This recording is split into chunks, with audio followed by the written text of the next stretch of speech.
আপোনালোক সকলোৱে জানে যে আমাৰ টেষ্টি জনগোষ্ঠীৰ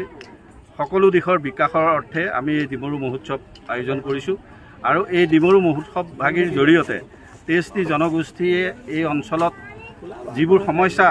ভুগি আছে সেই সমস্যাসমূহ কেনেধৰণে সমাধান কৰিব পাৰোঁ তাৰ দৃষ্টি আকৰ্ষণ কৰিবৰ বাবে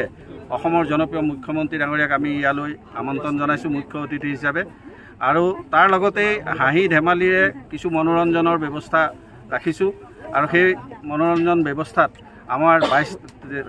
21 তাৰিখে ৰাতিলৈ আমাৰ স্থানীয় যিমানটা জনগোষ্ঠী আছে জনগোষ্ঠীৰ যিবোৰ শিল্পী আছে সেই শিল্পীবিলাকক অগ্ৰাধিকাৰ দি জনগোষ্ঠীয় সমাৰোহৰ আয়োজন কৰিছোঁ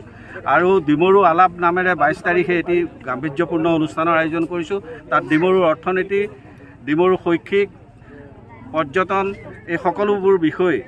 আলোকপাত কৰা হ'ব আৰু ৰাতিলৈ আমি আন্তৰ্জাতিক খ্যাতি সম্পন্ন আপোনালোক সকলোৰে পৰিচিত দ্য কাল্টিভেটৰ্ছ অৰূপজ্যোতি বৰুৱাদেৱৰ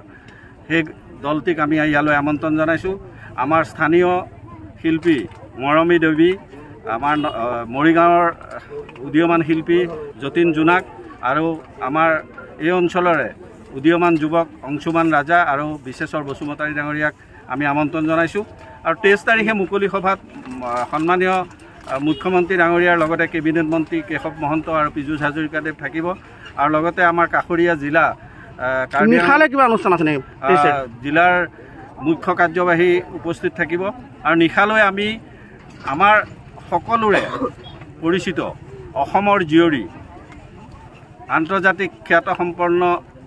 খ্যাতিসম্পন্ন কণ্ঠশিল্পী কল্পনা পাটোৱাৰী প্ৰথমবাৰৰ বাবে আমাৰ কাকীত পদাৰ্পণ কৰিব গতিকে আমি সমূহ কাকীবাসী হোজাইবাসী আৰু ডিমৰুবাসী ৰাইজক এই 3 দিনৰ কাৰ্যসূচীত অংশগ্ৰহণ কৰি এই অনুষ্ঠানটি সাফল্যমণ্ডিত কৰিব বুলি আশা কৰি সকলোলৈকে পুনৰবাৰ ধন্যবাদ জ্ঞাপন কৰিছোঁ যিকোনো খবৰৰ বাবে যোগাযোগ কৰক 7099017330 লগতে 7099017110 নম্বৰত